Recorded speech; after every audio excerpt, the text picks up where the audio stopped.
¿Qué importan ya tus ideales? ¿Qué importa tu canción?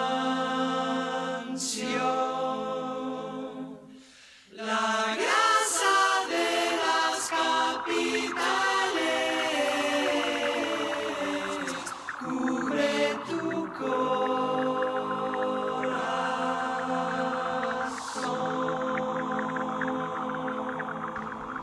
Bienvenidas, bienvenidos y bienvenides a Palabras en Escena, un podcast donde vamos a explorar cómo el lenguaje produce sentido, identidad y conflicto.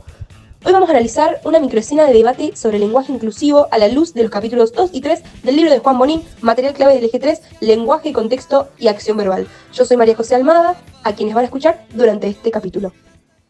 Hoy trabajaremos con una microescena que seguramente muchos de ustedes conocen. Un fragmento de un programa televisivo donde un conductor, en este caso Feynman, discute con una estudiante sobre el uso del lenguaje inclusivo. Aunque dura apenas unos minutos, condensa tensiones ideológicas, posicionamientos sociales, estilos conversacionales y guiones culturales que vale la pena analizar. Esta escena transcurre en un programa de televisión con un formato de entrevista-debate, donde por un lado está el conductor, una figura pública con autoridad discursiva en el espacio mediático, y del otro, una joven estudiante que defiende el uso del lenguaje inclusivo como forma de reconocimiento identitario. Más cruda, y eso las diputadas lo tienen que entender. Las diputadas que están indecises tienen que entender que hoy en día hay muchas mujeres que están muriendo. Sí, indecisos.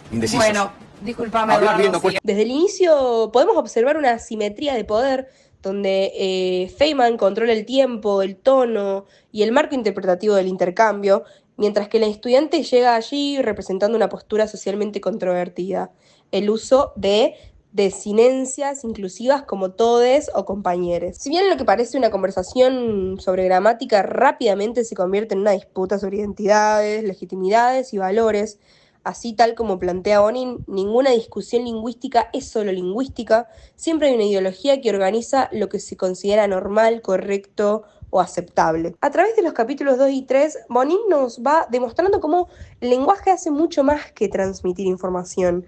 Te posiciona socialmente, socialmente a quienes participan.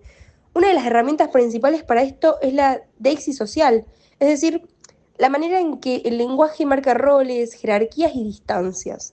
En la microescena podemos identificar varios tipos de deixis social, como por ejemplo posicionamiento jerárquico, cuando Feynman usa estas formas y tonos que enuncian superioridad, cuando interrumpe, cuando mide la respuesta, la evalúa, cuando él define qué es válido y qué no, y se arroga el lugar de quién sabe cómo se debe hablar. Esto funciona como deixis social porque actualiza un vínculo. Yo soy quien define las reglas, vos quien debe justificarse.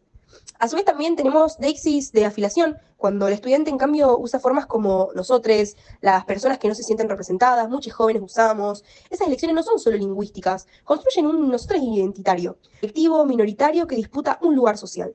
Tenemos deixis de exclusión, cuando Feynman instala en un ustedes distante, ustedes quieren imponer, ustedes cambian el idioma. Esa deixis marca alteridad, los otros peligrosos que desafían el orden lingüístico establecido.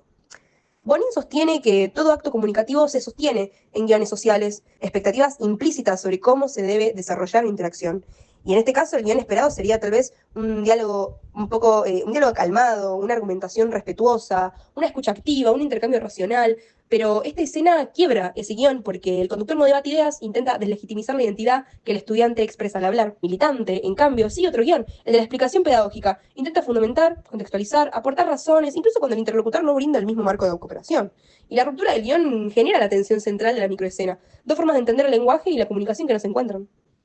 Es acá cuando se vuelve fundamental este capítulo 3. En esta escena también observamos estilo confrontativo, cuando en el lado del conductor, cuando interrumpe, cuando hace esas preguntas retóricas, hace uso de la ironía, la búsqueda de cerrar la discusión, de tener la última palabra. Este estilo marca autoridad y distancia social, porque no busca comprender, sino conducir el intercambio hacia una conclusión predefinida, queriendo demostrar que el lenguaje inclusivo es ilegítimo.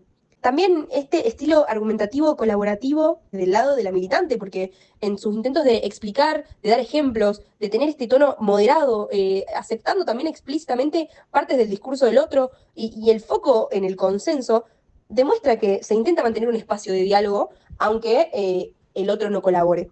Y esta tensión entre ambos estilos hace visible también lo que se conoce como asimetría de enunciación, esta desigualdad en quién puede decir qué, cómo y con qué consecuencias. También el autor remarca que el lenguaje está atravesado por ideologías y que esas ideologías muchas veces naturalizan relaciones de poder. En la microescena, el conductor sostiene una ideología normativa, la lengua es un sistema estable que debe conservarse y su autoridad proviene de instituciones como la escuela o la RAE. Pero el estudiante sostiene una ideología sociolingüística, donde la lengua es un fenómeno vivo y que cambia con los hablantes y que debe reflejar identidades que históricamente quedaron invisibilizadas. Estas ideologías chocan porque representan maneras distintas de entender el mundo, no porque discutan sobre gramática. Esta pequeña escena mediática permite observar que el lenguaje es un campo de disputa, que cada elección lingüística es una forma de posicionarse, que la autoridad para definir la norma no es neutral y que las tensiones sobre el lenguaje incluso no son lingüísticas, sino sociales e identitarias, o también que estos guiones rotos revelan que la discusión nunca fue sobre pronombres, sino sobre reconocimiento.